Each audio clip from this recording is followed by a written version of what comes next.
樣嘢咧，我唔係公開做嘅。好多個範疇嘅，例如咧好多嗰啲名人啦、明星啦，即係我會私底下咧會幫佢哋咧係量身訂做一啲佢需要嘅方法。例如我喺韓國住咗咁多年啦，可能真係有某個星咧，佢真係好想去整啲咩嘢喎，咁佢哋會問我，因為我係好中立㗎，我絕對唔會話為咗賺錢咧整呢樣整嗰樣整咧，我一定係唔會。大家我有咗呢個口碑喺度㗎啦，咁我就會去建議佢呢個煲頭你就唔好打啦，你就應該咧要做啲乜嘢嘢，又或者你呢個眼你唔係應該要咁樣割嘅，咁我會係根據佢哋個需要咧話俾佢聽應該去做啲咩嘢啦，係建議佢做啲咩嘢啦，去邊間啦咁樣，咁我私人會做好多呢啲嘅 consultant， 唔好話好多。應該係揾得起我嘅先至可以揾我去幫手咯。咁同埋就係另外呢個 consultant 就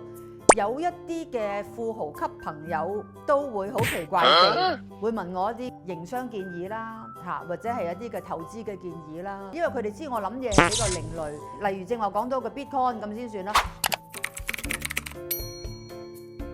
即係好多時咧，你聽到就會覺得，你教人玩呢啲㗎，係呢啲呃人㗎，點啊？咁我會好喺我嗰個立場，喺好多嘅所謂嘅數據演算法嘅嘢，我就會分析好多嘢話俾你聽，有邊啲你應該做，邊啲唔應該做。咁我會做類似呢啲嘅營商管理啦、投資啊、個人嘅形象打造啊呢啲嘅 consulting。CLS 晒我所有嘅嘢啦 ，Flash 我都有㗎。